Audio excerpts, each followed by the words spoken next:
Welcome back. Elton Jim Turano here at WGN, Chicago.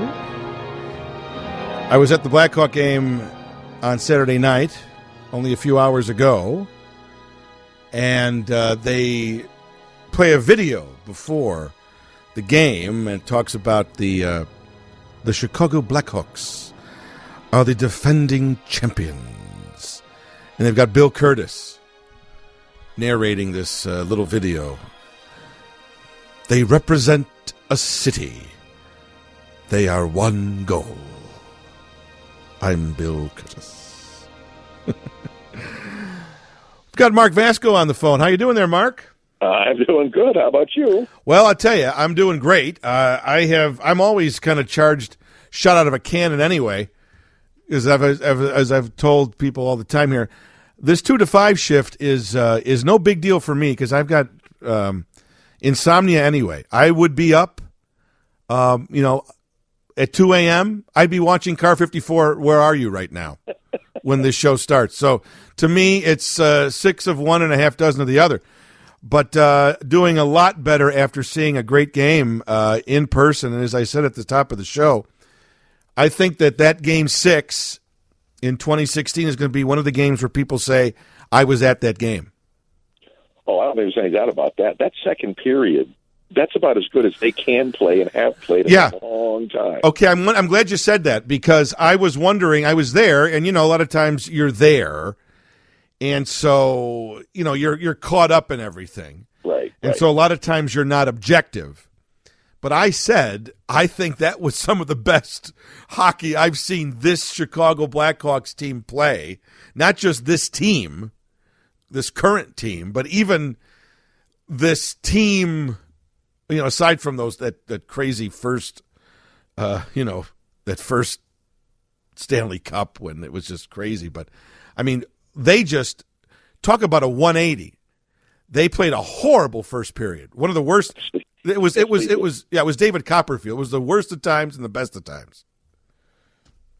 Well, then they came out and they did everything in that second period. Oh. They played tremendous defense. Crawford was great. Crawford didn't even do anything. Well, that's true. He maybe had 3 or 4 shots. There was a good chunk of 10 or 12 minutes where the puck was literally not in that side of the ice. Yeah, no, that was pretty amazing stuff. It was wild, wacky stuff. That too. But I'll tell you, I don't know what happened in that locker room, whether it was Quenneville or Taves, but somebody lit a fire. And it was under everybody's skate. It was cold steel on ice for sure because they came out shooting the puck, chasing the puck, checking. They were around the net. St. Louis didn't know what hit them.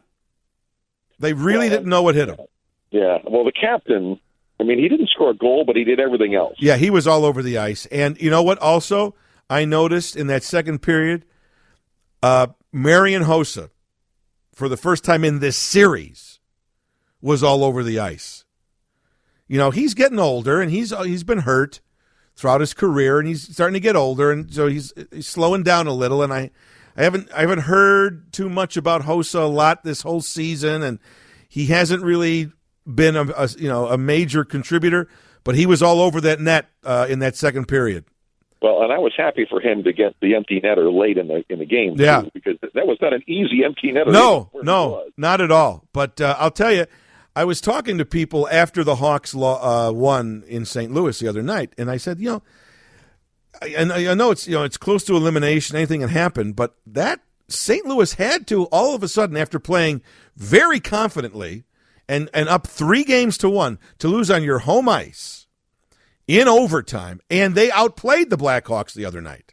Oh, right. To have lost that game and to have to come back to Chicago like they did, I'm sure it put something of a question mark in their minds, like, oh no, here we go again. And I expected the Hawks to come flying out, and they did not in that first period at all. And when it was 3-1, I was almost ready to leave. I thought it was going to be an 8-1 game. I mean, they were not. I mean, you'd think they would be flying high. Their season is on the line here, and they weren't. They weren't skating. They weren't hitting. They weren't aggressive. They weren't going after. It was just nothing. They did not show up. Open net. Yeah. Several times. One time, Elliott was on his. Elliott was on his stomach one time, like 10 feet out of the net, and there were no Hawks there to hit this. All you had to do is just hit the puck. Oh, I know. So anyway, we are excited. I believe that the Hawks are going to win this series. Because they turned a switch on tonight, and now they have not looked like the Blackhawks of the playoffs in the last several years. They did tonight, and they look like now they've realized, okay, guys, it's time to start playing. Well, yeah, they finally rose to the championship level. It was almost like, okay, they kept thinking they could flip the switch. Well, they never did, and when they were desperate, it was like, oh, you know what? We're going to have to really step it up. And now they think they realize, oh, that's right. This is how hard we have to play. And the other side of the coin is, remember, too, I mean, if the Hawks, say the Hawks that got blown out tonight, it would have been a very legitimate reason to say, I mean, we're certainly disappointed, defending champs. But let's be honest, as has happened after every cup, the Hawks have had to make some very difficult and very impactful trades to get rid of people because of the salary cap. Oh, right. And now they lost Patrick Sharp, and Brandon Saad didn't have to leave. He left on his own. I wonder how Brandon Saad's feeling right now, sitting at home in Columbus. Nice choice. Right. Boy, talk about bad advice. If he doesn't fire his agent or his father, if his family were advising him, I would disown them. Why am I sitting at home in Columbus when these guys are that was defending a Stanley Cup that I helped win? Yep, no doubt about it. What a terrible, terrible decision. I don't care how much money you have. I don't care how many houses you bought. I don't care how many cars you bought, how many PlayStations you bought. It's more fun to win, isn't it? This is a once in a lifetime team. You're sitting there with guys like teammates like Patrick Kane and Jonathan Taves and Marian Hossa and Seabrook and Crawford. What are you doing? Oh, I know it. I know it. God. How about Duncan Keith, by the way? I'm sorry, Duncan Keith, too. Duncan Keith has not been off the ice. I know. Except when the league has taken him off. And I'll tell you, I'm not sure. It was 2 minutes the night before. And what was really nice was Andrew Shaw got a huge ovation when they announced his name in the starting lineup before the game. So he's been under his own kind of controversy there, but obviously the fans have embraced him, and he's apologized. And Hawk fans love their players. What can you say? I am talking to Mark Vasko, who is a sports reporter and announcer here in Chicago, and currently the radio voice for now. You're the radio voice for everybody. Who do you radio voice for now? Well, for Lewis University out in Romeoville, and for Benedictine University out in Lisle. And by the way, Keith Bunkenberg told me to tell you to say hi. Oh, Keith Bunkenberg, yes. I went to high school with him. He said he went to St. Pat's with you. Definitely. Good old St. Pat's on the Northwest Side, Belmont and Austin. And he's the men's basketball coach at Benedictine. We're Division III. We played in the national championship. Right. Yes. Finished second in the country, and he's the national coach of the year. Awesome. Yeah, he was a very good basketball player at St. Pat's. He's a couple years younger than me, and I did notice that in the most recent St. Patrick High School newsletter, and I was very pleased to see that because Bunk is a good guy. He had an older brother who was my age who also played basketball on the varsity when my year, but Keith was a couple years younger, and but I certainly knew him, and I think he played baseball too, and I played baseball. So, I don't know if we played together on the same team. We may have actually when I was a senior, but yeah, congratulations, and please, if you see him again, please tell him I said hi. That's and congratulations. That's a great honor. He's taken a relatively obscure basketball program and put them on the national map. That's amazing. No doubt about it. No doubt. They're on national television. They're a little school in Lisle. Yeah, how crazy is that? Well, congratulations to them. And I've been the voice of the Joliet Slammers, the professional baseball team that's in Joliet, but not this summer. I just got word that they've decided to save some money and go with an unpaid intern this season. Oh, so. Are you serious? That's the life in the minors, Oh, my gosh. Well, one reason, I always love talking sports with you because you certainly are well-versed on a variety of things. But one interesting little not caveat, but a little interesting perk of your career is that you were teamed in the radio booth with former and now late great Milt Pappas. Yeah, absolutely. No, I've been really lucky. I've had 14 years in the minors, Kane County Cougars, like I say, Joliet, and I was with Milt. They were then called the Cook County Cheetahs. They're now the Windy City Thunderbolts. That's another independent team that plays in Crestwood. And I've been pretty lucky. In 14 years, I've had 2 years with Milt Pappas as my color man and 2 years with Bill Melton as my color man with Kane County. So I've had some pretty cool guys in the... Oh, wow. On both sides of the aisle, too. Yeah, exactly. Cubs and Sox. Well, here's the thing. So, Milt Pappas passed away, 76 years old, and, of course, he not only did he won over 200 games in the National League, which is a pretty impressive, accomplishment. He pitched, I believe he pitched in a World Series when he was with the Orioles. And at least I know he pitched in the playoffs. Never got to the playoffs with the Cubs. No. He was unfortunately in the Cubs during those tough years in the early 70s. But I wanted to get a sense of you because he will go down in history. His greatest moment was while he threw a no-hitter, which is a great thing. He came within one pitch of a perfect game, which is certainly the highlight or the pinnacle for a pitcher. And he came within a pitch that was razor close. It could have went either way. Milt, I'm sure, thought it was a strike. It was close enough to call it, but he didn't get it. And ironically, he walks the guy, and the next guy makes an out. And it was so weird because he got a no-hitter, and it was very anticlimactic. And you see he was kind of mad. His teammates were still thrilled for him, but he was everybody's jumping on top of him, and if you look at the video, he's not that happy. No, he's not. Yeah, and so now you tell me, what was Milt Pappas, the person, like? We saw him as a player, but you got to sit down with this guy for how many seasons? 2 seasons, you said? Yeah, so for 2 seasons, he was my color man for the home games. What was Milt like? Well, Milt was a really good guy, and the beautiful part about it was, we both are where we want to be. And it's like we're in the booth talking baseball.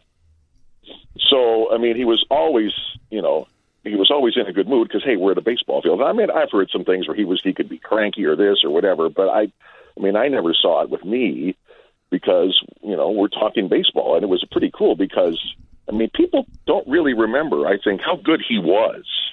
Oh, he was an excellent, he was a very good, to your point, he won 17 games or more, I think, with the Cubs for 2 or 3 years, and those were pretty bad Cub teams. Well, there's no doubt. He started an all-star game. He wasn't just in all-star games. Right. He started one. This is a guy whose career ERA was 3.40. Yeah, and I believe from what I was reading about him, he was kind of a phenom. He was 18 or 19, and he was already up with the big club with the Baltimore Orioles in the playoffs. Oh, yeah. No, he came right from high school, practically right to the majors, and he was pretty amazing. And he knew so much about pitching. That was the beautiful part about it, because he wasn't never a fireballer. You know what I mean? No, not at all. In fact, I think his best pitch was a changeup. Well, exactly. So we had he told some great stories, and he knew baseball, and he knew pitching, and he was fun to be around. And he also knew mutton chops. Well, he did know mutton chops. He had giant sideburns. Yes, he did. Well, the other story that he talked about, he never got over that perfect game thing. Yeah. It wasn't an act. Like, we would just be talking about something, and then that would come up. And the veins would pop. Oh. I mean, he never let it go that he got, Well, here's the thing. So it's that taken away from him. with people, once again, Cub fan, I hate to sound like I'm 100 years old, but you've got to put this stuff in perspective. Blackhawks fans now are all jumping on the bandwagon, and the Hawks are the greatest thing. But there were some times when the Blackhawks had horrible teams when there were 5,000 people Absolutely at the United Center and at the old stadium. Similarly with the Cubs, do you know that game? And I think we talked about this one time before. You could always tell at a Cub game in the 70s, especially when school went back in. Because the park went from being pretty full because it was a great place to see a game, always has been. But when school went back into session after Labor Day, the stands were empty. No one was there. And Milt Pappas' no-hitter took place in September in 1972. There were only 11,000 people at that game. Well, you could hear the few kids that were there, which we want to hit. Right. You could hear the echo reverberate around the stadium. I mean, it was crazy. But now here's my theory, and you could go on YouTube, hit Milt Pappas no hitter, and you'll find this. You'll see it there. If you're hearing about this and wondering what all the commotion is, because it really was a weird and bittersweet thing. Because a lot of times when a pitcher loses a perfect game, a lot of times they'll lose the no-hitter too. It goes, absolutely. Yeah, it goes to all or nothing. But as I said, what's so ironic here is that he loses the perfect game, and the next guy I think popped up or something, and boom, game's over. He gets the no-hitter, but you could see that Milt is not happy, even though he has still achieved something that few pitchers have ever done. So everybody talks about how close the pitch was and how the umpire, who's Bruce Fleming, who was one of the more colorful umpires of his era. He was kind of a short, stocky guy and kind of a, hard as nails kind of guy, a big round face. The mask didn't even cover his face. So he called ball 4, and Pappas was mad at him. But, Mark, now see if I'm out of line here. So, Bruce Fleming takes a lot of heat from Cub fans, right? Right. Oh, yeah. And as you said, Pappas still had it out for Bruce Fleming, right? Oh, forever. He never forgave him. He never got over it. I mean, he was mad decades later. Yeah. So, but here's my thing. The other key player in this was a journeyman, a player named Larry Stahl. And Larry Stahl was the batter for the Padres who got ball 4 to break the perfect game. Right. Now, the count was 3-2, mm-hmm. and the pitch is right on. It's right on the line there. It was a little outside and a little high. I mean, right, Mark? I mean, oh yeah. What do you think? Do you think it was a ball or a strike? Well, the thing was, it was 2 pitches in a row. Right, and it was in the same spot because it was 2-2, and he throws a pitch that's borderline and doesn't get the call. Right. And then throws a pitch that's borderline and doesn't get the call. So it wasn't just the one pitch. It was 2 in a row that he thought he had. And it was almost the same pitch. You're right, and it didn't get either one of them. Yeah. So, but what would you say? You think it was a strike or a ball? I mean, I've watched it. I personally think it's a ball. Yeah, so do I. I mean, I love Milt Pappas. I love Milt Pappas. But Milt, it was a ball. Well, and trust me, I never told that to him in person. Well, here's the thing. My point is, going to get him mad at me. Yeah, I'm not. Yeah, he's sitting right next to you. I'm not saying that Bruce Fleming. It was close enough, right, where he could have given it to him and goes down in history. So Bruce Fleming is certainly, now suddenly a snidely whiplash. He's the bad guy. But here's my thing. You know who's gotten a pass over the last 44 years? Larry Stahl. Larry Stahl could have swung. He could have just had either one of them. He could have had a fake swing and just swing. I know. And miss it and give the guy. So I'll look. It was on Bruce Fleming, but I'm also going. Wait a minute, Larry Stahl. You don't get off. You could have swung and missed too. You don't have to leave it to the ump and let him take the fall. Larry Stahl easily could have made a phantom swing. Absolutely right. So I'm calling Larry Stahl out. And I know it doesn't matter. It's 4 a.m. And Larry Stahl is either dead or he's not hearing this. So it doesn't matter. But just to be on the record, I'm calling out Larry Stahl. I'm not agreeing with Bruce Fremming, but I'm also calling out Larry Stahl. And here's the thing. I went to my godson was playing in the state baseball finals about 12 years or so ago, maybe even longer. I can't remember now. And Milt Pappas was at the game, watching the game, because it was in Crestwood, I believe, which was, near where he lived. And so he was sort of standing there, and I saw him immediately. His hair was gray now, obviously, but I recognized him, and nobody was really bothering him, and I didn't want to bother him. But at the same time, I was a big fan of his in that era. That was my era of growing up as a Cub fan. So I waited and waited, and to your point, you said people said he was grumpy. He seemed like a nice guy, but he gave off this aura like, hey, this aura of don't bother me. Right. But I walked up to him and I just looked at him and I figured I'm gonna walk by, I'm gonna say this, he'll either get it or not, and we'll see what happens. And I just walked up to him, I said, all I said was, I just looked at him, I said, it was a strike. And he goes, no kidding, that effing Fremming. And he didn't say effing either. That effing Fremming. And like you said, his face got red and the veins popped and he started to go on for about 10 minutes. And I'm sitting there going, this is 30-some years later. And he's still screaming. Oh, yeah. It was not an act. He was still mad about it. Absolutely. God, it's so funny. But, yeah. So hold on, Mark. We'll talk a little bit more about your memories of Milt as well as some big week for Chicago sports. So at the other side of the news.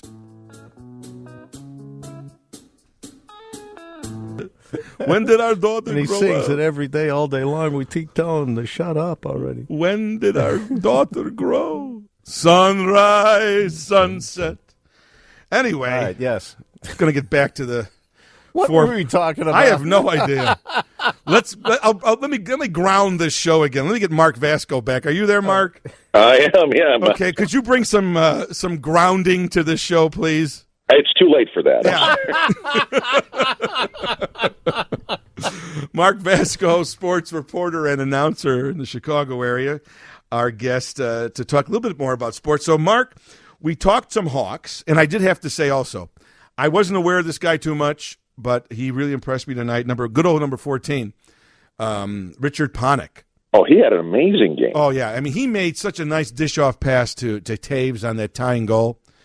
It was really that to me was the key pass of the game, and he made a great play. But anyway, you and I are big Cub fans, and even though they got trounced today, I understand, by the Reds, they still have 13 wins. And there's still some time left here in April. I don't think they had 13 wins last year. Well, no, last year I shouldn't say that. But over the last couple of years, they haven't had 13 wins until June. At least. Yeah. This is our best start since the team won a World Series. Literally 1908 was the last time we had this kind of a start. You know what's so crazy about this? Because we talked about this a few months ago, or last month before the season started. We're diehard Cub fans, and I believe that this is the first time, before the season started, it was the first time that you're always excited about the coming season, whether they're good or bad. But this year, it was legit. And they have played right out of the box. I mean, could you imagine? They could go wire to wire. There is no reason why this team, the way they are playing, the way they are hitting, especially the way they're pitching, the way they're just playing as a team, solid baseball, hardly any errors, timely hits, good pitching, both in the bullpen as well as the starting. There's no reason that they can't go wire to wire, is there? No, there really isn't. I mean, all the stats are just crazy. They have two pitchers that have won their first 4 starts. Okay, now again, the last time that happened, yeah, I mean, come on, 1918. There's all these things where it hasn't happened in 100 years or whatever. Yeah, Three-Finger Crawford. Exactly. One of those guys. Exactly. Well, and again, they're not just winning. No. they're winning by touchdowns. Well, think about it. That the no-hitter, Arrieta's no-hitter, forget about the no-hitter. The score was 16-0. Oh, exactly. 16 No, to it's nothing. been crazy. Usually no-hitters are like 2-1, 2-0, 1-0. 16-0. I mean, their run differential is insane. Now tell me, as a Cub fan, and a longtime Cub fan, a long-suffering Cub fan, as we all are. Yeah. If you are a Cub fan, that goes along with the territory. That adjective, long-suffering, automatically, enters the sentence. Isn't it strange to actually expect the Cubs to win the World Series this year, legitimately, not out of any devotion or any wishful thinking, but out of pure objective viewpoint? You cannot deny that the Cubs have a more than legitimate shot of winning the World Series. And that's so crazy to say that. Well, it is. And it's where, I can't even deal with it. I literally I can't even go there. Yeah. My brain I can't wrap myself around it. So all I do is, I'm like, October is going to take care of itself. I can't even think about it. Just the fact that I know this is going to be a fun summer. Well, think about this. So Jake Arrieta has thrown 2 no-hitters within 11 starts going back to last year. I mean, that's ridiculous. I know. And then here's the best part. He was quoted this week. This is the difference. And you can't say enough. I mean, you have to give credit where credit is due. Theo Epstein blew this thing up. He created a new culture, and clearly Joe Madden is an integral part of the chemistry and the environment and the atmosphere around there. Jake Arrieta was quoted this week as saying he may throw 2 more no-hitters this season. He didn't have his best stuff. He literally didn't have his best stuff. Did you ever hear a pitcher predict no-hitters? Yeah, That's the confidence level these guys have. Yeah. That's amazing. I mean, granted, they have installed a strip club in their locker room. I understand that may help the team. I know they give out Madden bucks after each game, and they go to this party room that looks like, that new locker room has this kind of lighting that looks like a strip club, and it's in the round, and there's this table in the middle. I thought I saw a pole in the middle. I wouldn't doubt it. Coming out of the Cub logo from the ceiling. Amazing. Yeah. Now, I go back to when there was the Sosa McGwire home run chase, okay? Right, yeah. And at that time, I was the baseball beat reporter for the news station down the dial in the city. And so I'm there every day, and I'm covering the home run chase every day. Which was extraordinary. Which was amazing. So those games where the Cardinals and McGwire are in town, it was a circus. It was crazy. So Sosa's hitting homers, McGwire's hitting homers. They would have a special press conference every day after the game for just those 2 guys, okay? And they would bring them into a separate room. But there's no place to do it at the old Wrigley. So it was literally like an old, I don't even want to say closet, but it was, all I know is they put all the media to get some sort of a big room. It had to be like an old supply closet. Right. To where you literally had to duck your head. You have 50 grown men all hunched over. I'm not exaggerating. I could not stand straight up in that room because there's no place to have it. And this is a major league club. So you've got Sosa and McGwire, and we're all hunched over. And McGwire was a big guy. And, it's 100 degrees in there, and it's 100 degrees humidity. That the ceiling is sweating on me, and I'm because it's a 100-year-old building. I get it. There's no place to have it. Well, so now they've got this incredible clubhouse. I can't relate at all. It's it doesn't even seem like the same place. No, it looks like it looks like Scores. It's like the Sugar Shack or something. The spinning ball on the roof is a little much. Yeah. Well, do you remember the old days at Wrigley when the players they used to have a catwalk over the concourse? Oh yeah, and you would see Johnny Bench and Pete Rose, you'll be walking in the concourse getting a hot dog, and you look up and there's Johnny Bench or Willie Stargell just walking across because that's how they got to the dugout. Oh, I'll never forget the first time I had to go to the visiting locker room, and they're like, "It's where?" Yeah.